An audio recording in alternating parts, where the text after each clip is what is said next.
since napag-usapan na natin yung mga DDS, dumako na tayo kay Attorney Claire Castro ho, mga kababayan. Ito, Attorney Claire Castro. Ano po ba ang balita dito, mga bossing? Sabi dito, Newswatch PH, no? Mapusok na Duterte supporter. Oh, halos lahat yan mapusok eh. Halos lahat yan eh pwede mo nga kasuhan ng ano yan eh. Libel yung mga yan eh. Mga dali niyan, mga banat niyan, mga libel ho, mga bossing. Paano ho?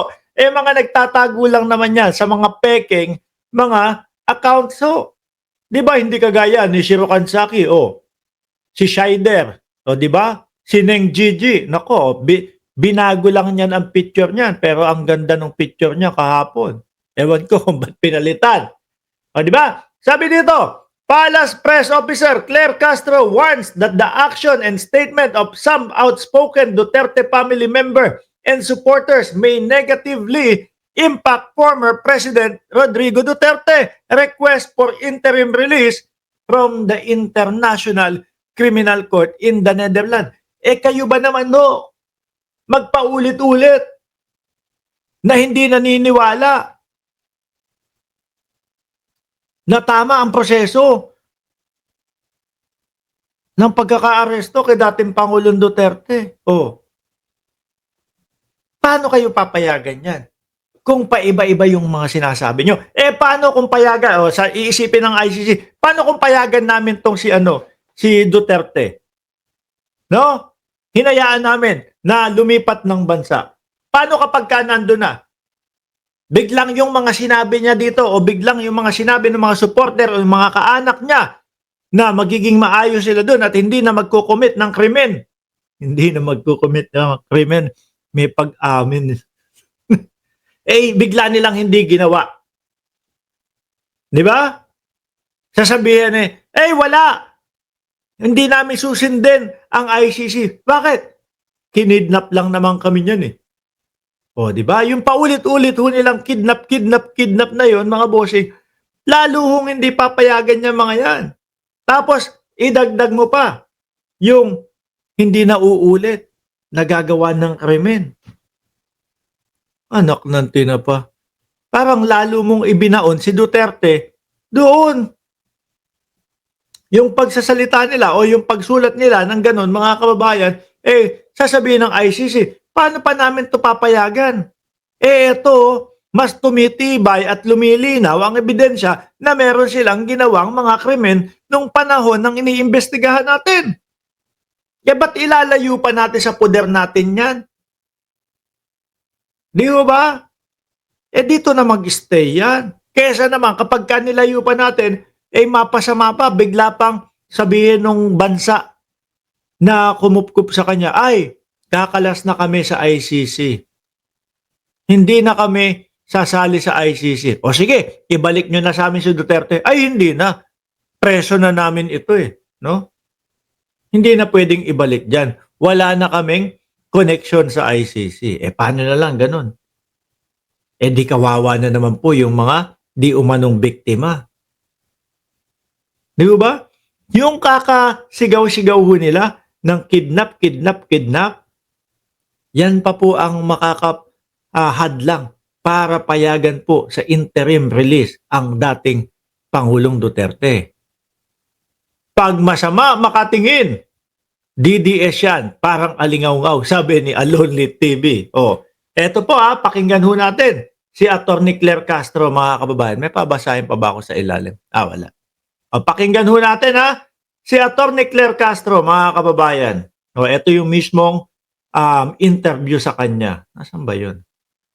Hindi ko yata nakasama. Si Roque, no? Nakabuka ang bunganga. Si Roque, tapos ayun. Tapos Rice, nasaan ba yung kay Attorney Claire? Hindi ko yata naisama, Sandali lang, Ito na. Ayun. Game. Lagi nilang paulit. Dahil po sa paulit-ulit ng kidnap nila, ano daw po? Lagi nilang paulit-ulit hanggang ngayon sasabing kinidnap. At isa doon sa mga statements ni VP Sara, doon sa Australia, dapat sana mabuksan, no? ang Australian government sa posible na matulungan nga ito si dating Wala, reject ng Australian government. Belgium, reject din. Paano yun? Di ba? Paano kasi mga kababayan, wala naman din pong magkakagusto na bansa ng sakit ng ulo. Sabihin natin hindi masakit sa ulo ang dating Pangulong Duterte kasi nasa oblo lang po, tahimik naman, nasa loob lang. Ang nakakagulo ho lalo mga kababayan, yung mga pagtatayo ng entablado nila Sara Duterte, ni Roque, doon sa labas ng ICC. Pag nakita niyo mga yan, sandali, kukup-kupin natin yung tatay nila. Tapos ano mangyayari sa bansa natin? Yung mga DDS na mga nakatira dito sa bansa natin, magtatayo din ng mga entablado, gabi-gabing magkakaraoke doon sa harap ng kulungan ng dating Pangulong Duterte. Di nagulo lang sila. Di ba? Di lalo lang hong nagulo, mga kababayan. Ang tahimik ng bansa namin, tapos makikisali kami dyan. Tsaka pihado ho, mga bossing, syempre, yung pupuntahan naman pong bansa, mga kababayan, konektado din po sa ICC. No? Malamang at sa alamang ho, mga bossing, suportado nila din yung pagkakakulong ng dating Pangulo doon sa ICC. Kasalanan din kasi ni Digong yan Bumaklas siya sa ICC, ayan, hindi tuloy siya malitis o hindi tuloy siya maiuwi sa Pilipinas para doon siya litisin, di ba? Kasi nga ho, hindi na tayo kasali sa koneksyon ng ICC dahil po sa pagkakakalas ng dating Pangulo. Lalo lang nalintikan. Imbis na sana sa Pilipinas, dahil yun yung gusto nilang nang mangyari. Dahil pag sa Pilipinas yan, mga bossing, sasabihin lang yan, naku, matanda na ang dating Pangulong Duterte. Pwede ba house arrest na lang? Pwede ba hospital arrest na lang?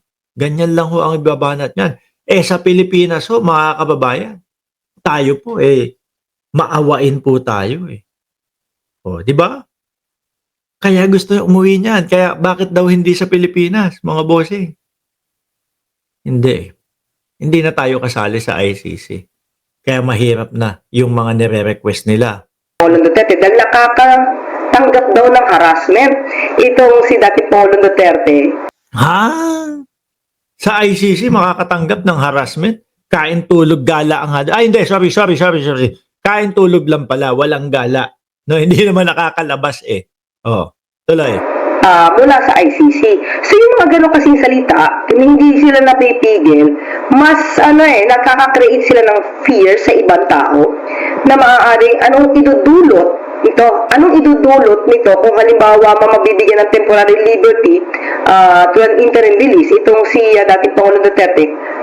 Paano nila ito marirestrict yung mga supporters? Wala, malabo. Matitigas ang ulo niyang mga yan no? Kantahan ka pa niyan ng mga video kay karaoke. Wapakel siya kung meron mga residente na mabulahaw kami dito, wala kaming pakialam. Basta Duterte. DDS pa din. Di ba? Isang ang bagsak na sulid. Matagal na tayong hindi nagsusulid-sulid. Umpisa mo, isang sulid. No? Ganyan, kamao. Tapos kulay green na heart. Tapos sabayan nyo ng sulid! Para doon sa mga kaibigan natin, mga DDS na nandito. Di ba? Alvin Edria. Tuloy. Paano kung nasa ibang bansa yan? Kakayanin ba ng ibang bansa na mag-host? Na kayanin kung magkaroon ng crowd na ganyan? Di ba? Na talagang hindi. Aayawan nila yan. Hindi nila hahayaan na magkaroon ng ganyan yung bansa nila. Ang tahitahimik tapos sasabihin natin, sa amin na lang si Duterte. Parang kinuha mo na din, parang inako mo na din. Sige, sa amin ng bansa pumunta at magtayo ng entablado. Yang mga yan, gabi-gabi o araw-araw may rally. Walang bansa mga kababayan, nagugustuhin yung ganon, di ba? Kaya, walang tumatanggap. Hanggang ngayon yata, mga boss chief amuser, wala pa din nakukuha na mag-go-host para po kay dating Pangulong Duterte. Di ba, Teresita Tan at Ma'am Trexie Villa? Don't let us remember yung 70 na OFWs natin sa Qatar na because of that, hindi ba na-aresto? So may mga ganong sitwasyon na siguro Di ba? Naalala nyo yun? Sino po ang tumulong para makalabas? Yung 17 doon sa Qatar. Gobyerno ng Pilipinas din.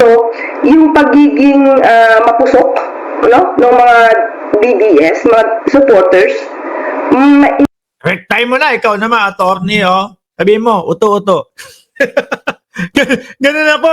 Sabihin mo na, uto-uto. Yung pagiging mga uto-uto ng mga supporter ng mga DDS, yun po yun, attorney. No? Pero sabi ko nga sa inyo, mga kababayan, si Attorney Claire Castro, yan yung malumanay, bumanat, pero may kurot. Pag yung isa naman, si Attorney Princess Abante, yun yung walang malumanay, walang kurot-kurot doon. Itak ang aabuti mo doon sa mga salita noon.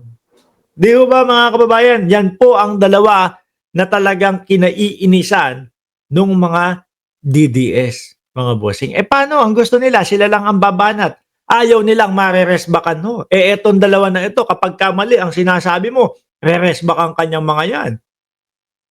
Di ba? Sabi ni Ma'am Teresita Tan, pag tinanggap nila si Duterte para silang kumuha ng bato na ipupukpok sa ulo nila. Totoo. Kaya walang magkakagusto na ilagay si Duterte doon sa kanilang bansa. Ngayon mga bossing,